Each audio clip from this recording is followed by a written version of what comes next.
Welcome back to Cheche. We're live on Citizen TV and we're considering the state of Kenya's democracy. Why? Because of the presidential petition at the Supreme Court. The nurses' strike in its third month and teachers threatening to join them. Our processes and institutions seem to be facing a number of threats. Well, our guest this morning is Dr. Alex Awiti, Director of the East African Institute at the Aga Khan University. And before the break, we sort of talked about the framing of the challenge for Project Kenya at independence, fighting poverty, disease, ignorance. You have all made the point about public participation and Kenyans not quite seizing the challenge of being custodians and active participants in democracy. But Mutegi, you're also making the point that you're seeing several iterations of democracy, one-party rule, the reinstation of multi-party rule, and your experience is that we're better off now than we were at independence. Even when you look at the media, there was a time you had only one KBC or VOK, then the others were free. There was a time when you used to have only two newspapers and that. But today there's proliferation of, the media is open completely. Democracy is about people expressing themselves. People expressing themselves in the various radio stations, in the social media, all over the place. How many televisions, vernacular, all over the country. Maybe that may cause vernacular, may cause problems of societal cohesion. But people are speaking, people are talking. Open to any radio, anywhere. In the villages, people are speaking. Long time ago, when I used to work for the newspaper Nation, the president Moi would call and ask, you guys, what's that story you're writing about Mwangale? This is my minister. He's not a thief. Today, no president will call. But if people will call. And then, even if they call, you can ignore them. Even if they call, if I was an editor, like you used to be, how do you ignore them? So we have a lot of freedom. No policeman will come and arrest you outside the Citizen. It used to happen. These days, we are free. Or they can stop you from accessing the Supreme Court. Well, not really. And they can arrest you for publishing a picture on Twitter, on social media. And they can go into your homes and beat you up. That's not in the law. I mean, those are people, criminals acting for, like the government. That's not government policy. Can we say that we really have democracy in Kenya if we have such disparities in the experience of Kenya? Nurses on strike in their third month, teachers wanting to join them, workers basically feeling disenfranchised. Alex. I think, in the broad sweep of time, we have made progress. Personally, my grandfather was a stonemason. He worked for the British guys trying to build a railway close to my village. Within his lifetime, we've made enormous progress. From a man who didn't go to school to now having great-grandchildren who've graduated from university 100%. That's real progress at a personal level. I think the real question is that enough? And how many people are included in that dream? I think there's still the 99% of Kenyans who are not getting a fair shake of the proceeds of the progress that we've made. It is a question of distribution and fairness and inclusivity in the process. These are the things that we need to ask. And these are the people who would say we can't eat democracy. Why do we have diversion and money voted for to go to the Absolutely. Absolutely. More than 15% of the GDP. More. But go to counties. So here's my argument, that while we troop to the ballot every 5 years to vote for these individuals that we call leaders who sit in various houses of representation and in the State House, there is also, as Charles suggested, a fundamental failure of citizenship in this country to actually hold the feet of the politicians to the fire, to do the work that they have to do as citizens. It is the most important office in the country that is least attended to. And we are all looking up to those guys without holding them accountable. And that's why we have MPs now beginning to behave like they do, because suddenly after you elect them, they're the overlords. I want to make it very simplistic. Ordinarily, when somebody gives you a job, that's your boss. Absolutely. You are the servant. But here is a case where citizens give these representatives a job, and we call them bosses. We treat them like bosses. We hoard it all over them. But like Mutegi was saying, sorry to take you back, Are these the true measures of democracy? Are they all that we need to say we have moved democratically? The fact that we have more newspapers, more media outlets, the fact that you can't be arrested anyhow, is that all? But we have somebody you have elected in your ward called a county representative. That's where you begin. You don't elect chiefs, they are appointed by government, but you have a county member of county assembly whom you tell what to tell the governor. But we have seen governors even worse than members of parliament when it comes to dispensation of money that they are given. But what has happened is that governors have put in county assembly members in their pockets. If you have the money, you take them to Dubai and let them do shopping, and then you have no problem with them. Okay. If you refuse, like Governor Kibwana, then they want to impeach you. And then you prevail in the next election with 98% of the vote. Because the people of Makueni supported Kibwana, not MCAs. And so Kenyans should therefore take their cue from the people of Makueni. Exactly. Okay, so this is what some of our viewers are saying. As long as Kenyans, and this is agreeing with what you're saying, as long as Kenyans are politically immature, democracy will remain just a word. Many are giving up in voting. Something has to be done. They all know most leaders stole the election and their votes don't count.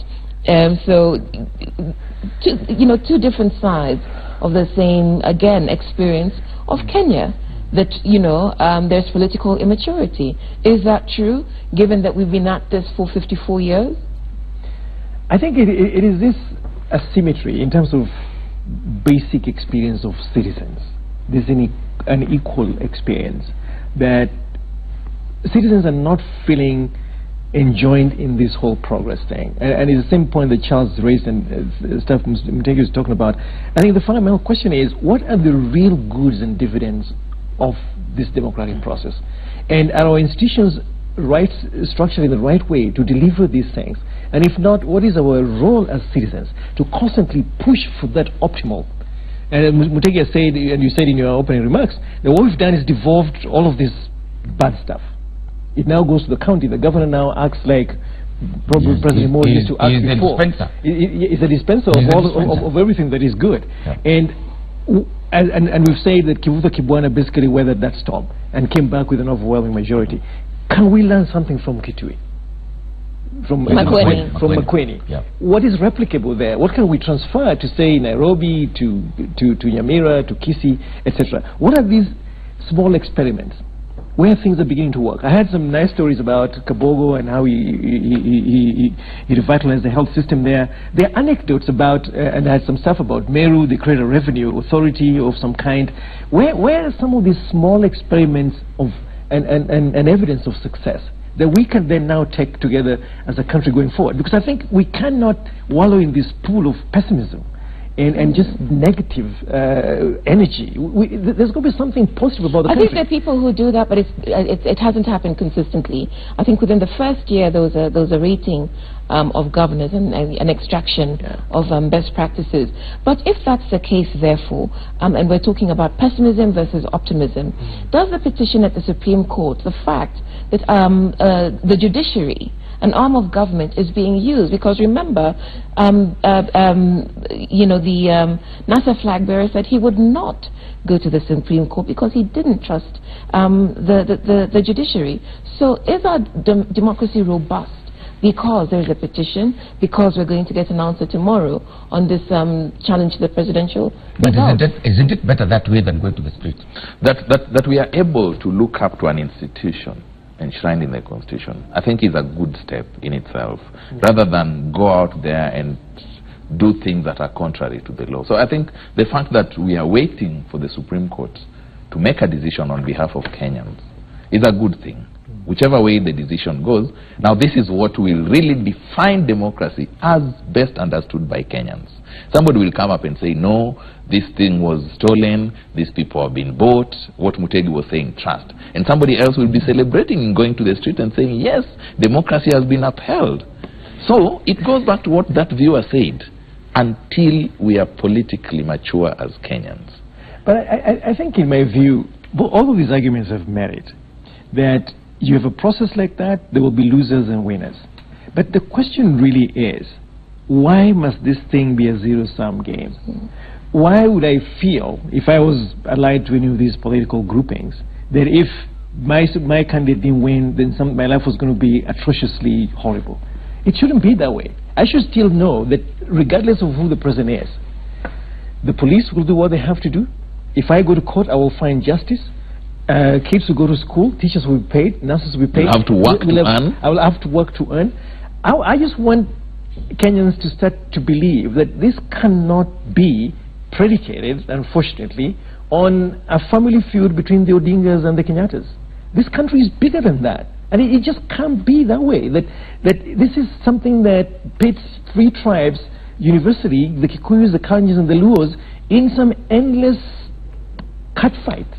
It has to be bigger than that. We have to get to a point where we understand that regardless of who goes there, he will do the work of the people, of the country. And as we go forward, can we trust the institutions that run the fundamental elements of this democratic process, which is the place where our will is exercised? The IEBC, and if there's redress to be sought, that the courts can actually deliver a fair and judicious ruling on these things. Now, as Mutegi said, trust is the biggest deficit in this country. Trust in institutions. But I must also hasten to add that that our institutions are also not right structured. As one economist, Lance Pitcher, said, there's isomorphic mimicry. We're trying to mimic things that we haven't really quite achieved. So, as Mutegi said, it's not even the constitution of those institutions. It's the individuals in there who are also Kenyan and, by default, inherently distrustful people. So it's quite interesting that the people mandated to man these institutions do not come from utopia. Absolutely, they are from within us. So it goes back to you and I, the Kenyan. If we fail to participate during the budgetary process, if we fail to set standards so that those amongst us who are entrusted with this responsibility of manning these institutions can live above board, then we have to ask ourselves questions. Did we really want this democracy, the one we have now? When you go on the road and you're driving a car and the traffic cop stops you and tells you your tires are flat, you want to give you a ticket, and then you say, no, and you go to your pocket and give him 100 bob. That's the beginning of the problem. You are the problem. And it escalates from that policeman maybe to the High Court judge, who I hear some of them have gone to Dubai and bought property. And everybody sees that, and the society expects that actually. And so because if I go to my village today, and I went there, I went to the local bar and didn't tell them have one, they think I'm very stupid and I'm very poor. But if I stole and go there and buy them crate, I'll be hell. That's the society. They will actually call you Mheshimiwa. Yeah, that's the problem with this country. It's meaning from, like you said, from you paid the policeman, and to you who is bribing the judge. There is no difference between the fellow who bribed the policeman and the fellow, the lawyer who bribed the judge. There is no difference. And that's why the problem is. That's why you will not get the salaries for the nurses, the teachers, and the problem is corruption. Corruption, therefore, is a threat to our democracy. What will Kenya look like on Friday, after Friday? Are we going to see a repeat of what happened? Because you recall that the results were announced. The declaration of the winner was made by the IBC on a Friday. And there are people, Kenyans, who say that the weekend was full of tension, police brutality resulting in killings. Are we going to see a repeat of that? And what does that say about our... I'm not sure, but... we shouldn't go there. We can't... Will we say that... we shouldn't go there. We shouldn't have gone there, 2 or 3 weeks ago. Yeah. But we did. And no one's been held to account. I don't think so. I don't think... people will be miserable when they lose. Whoever loses will be very miserable. But I don't think... Unless they are instigated by politicians, nobody will do anything. Mutegi, I don't think it's really about being instigated by politicians. It's being instigated by the status within which you are. If I went into this, like Alex says, we have taken it and put it in our mind that it's a zero-sum game. If it's not my wish, then I'm doomed. So even without a politician inciting people, somebody who feels they have lost will get agitated. Look at what happened 2-3 weeks. I mean, the weekend after the results were announced. Remember, the NASA brigade were in a press conference and they said, we urge our supporters to stay calm and wait for our next announcement. Did anybody announce that go to the streets and fight police? You have left out the conclusion to that statement. Stay calm. We will let you know the next course of action. Yeah. But did they say go to the streets and fight with the police? No. So somebody, either because he's jobless or because he's just wired to be a criminal, decides to go out there in the streets and decides doing these bad things. Again, our viewers, now that the decision is lying in the court's hands, are we sure that things are going to change? Democracy is a system that has ensured that the best liar emerges winner. It isn't the solution for our problems. Democracy in Kenya is undermined by a few greedy ones. Kenyans don't seem to trust this whole democratic experiment. But we really have 54 years in. Absolutely. I think, you know, the wave of creating this multi-party competition, and I think, you know, just to go back to Moi's words in 1990, he said, tribalism will thrive, chaos will prevail. And I don't want to say that Moi was right, but I think in terms of Project Kenya, we have suffered tremendous setback, except for that one brief moment of glory in 2002. But then after that, it's been downhill. 2013, there was disgruntled quiet and calm. 2017, now we're seeing real rumblings. And I think the country is really fractured right now. And what I would suggest is, as we all like to say, let's move on. I think we cannot move on right now. Somebody needs to do something much more systematic in terms of really trying to lay... We are moving on. Moving on in terms of saying that everything is okay, because everything is not okay. How can we go back and say, how do we start to systematically deal with the grievances and the disgruntlement? How did we get to 2013 to 2017? How do we make sure that, one, our institutions can be trusted, that they can actually deliver elections like the one we did in 2002, because we have done it before. But why not now? Doesn't this point to the you know, democracy and how long it takes to entrench a democracy? Because this renewed phase started, as you rightly point out, in 2002, and then we've had the Constitution, and so you expect, you know, what some would say teething problems, you know, transition, you know, settling in. Think about management theory and how teams develop. You know, you form, you congeal around values, you then push the boundaries, and then you get to a point where you begin to perform and soar. And there are people who would watch Kenya and say, you know, we're probably in the norming stage, where norming and storming in certain parts, you know, where we've agreed on our set of values, they're enshrined in the Constitution, but now we're testing to see what works and doesn't. But I think the variations are the ones that are if you look at the outliers of the whole process. So you have 1990, that unanimous clamor for democracy, the emergence of Matiba, the emergence of Mr. Odinga. Then you have the other one, 2002. Then you have everything else in between. I think the question it really is, at what point do we get comfort that this process is on course? And then we have 2007, and we quickly moved on. We didn't learn any lessons from that. And now we're having something in 2017. I think where is the real conversation? One, about the questions of social justice and inclusion. Where are the sources of disgruntlement among the people? Can we systematically now begin to deal with these things? I know devolution is an issue that can actually be used, is an opportunity to resolve these things. But why are Kenyans still so fixated on the personality of the person who sits in the State House? To me, it's because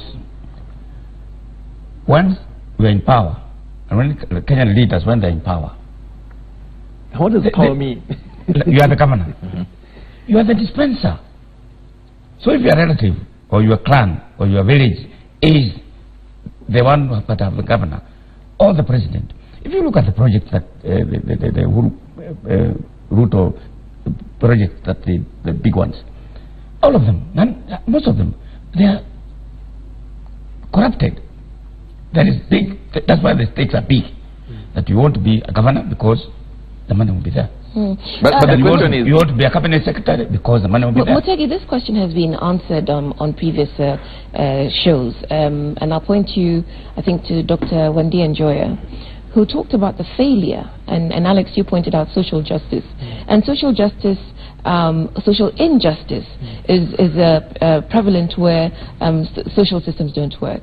You know, your healthcare system doesn't work, education doesn't work, and so therefore it is important, Dr. Njoya said, for your person to be the governor, the MP, the MCA, because you need to be able to pick up the phone and say, I need school fees, I need to pay for labor, I need, you know, to send my child, I need an introduction for my child to get a job. And that is the experience of a lot of Kenyans, which is why, you know, the fixation upon the occupant of State House exists. Charles? Democracy is about social justice. So when you have social injustice, then clearly you don't have democracy. When you still have slums where people use polythene bags to dispose of their human waste, do you say we are democratic? You could say a part of Nairobi or a part of the country, a certain percentage, is enjoying democracy because they can drive cars, because they can tweet whatever opinion they have, because they have their very own at the top, a call away, and all the rest. But what about the other numbers? And so makes reference to what Alex said. We are fractured. We cannot just say we will accept and move on. We have to sit back and evaluate our democracy. Our viewers are not happy. Clement is venting. There's nothing like more morning or teething stages of democracy. 54 years has shown that this is a failed system. Democracy is the source of corruption, not the other way around. And so we have really not failed. We are not a failed. We are not a failed state. We just need to self-evaluate. But you see, Uduak, and as Charles and Mutegi have pointed out, this debate, this conversation is rigged. It is not a fair conversation, because we haven't even got to a point where the issues that are contested politically are issues of social services and social justice. You have poverty across the political divide. They're challenging poor people, they're Luo poor people, they're Kikuyu poor people. But why is the conversation not going to what Charles has talked about? The slums are places where all Kenyans live there. Yes. It is not a community that lives in Kibera or in Madare or in Kawangware. It is Kenyans in their totality. Sorry to give reference, Alex, sorry to cut you short. We had a story about Baringo very recently. Old women, mothers boiling wild berries so that their kids could get food. How many years was President Moi in power? And it comes from Baringo. I saw another story in another TV station in Turkana, where mothers, then the mothers are giving birth at home. And when I saw the pictures, I wondered, is this Kenya? Because they were horrible pictures. Yet those people, they will go and vote for an MCA. The MCA will not help them get the... It's an actual fact. It's the NGOs that are there helping them to do maternity, child care. So these people, they have MCAs, they have governors there. Where is the money? How can we have a Kenya like that? So just to finish my point is that what I think hasn't happened is a space where our political conversations can actually be about delivering social services and goods.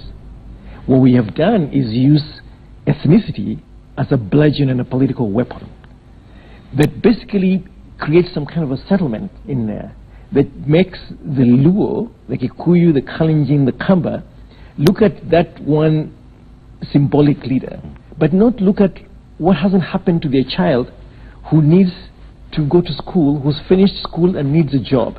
We've not taken politics to that retail level. What have you done for me lately for my tax money? Because as Mutegi said, and this thing, let's be realistic here, that sometimes we game the conversation and we confuse the viewers who are less educated about these things.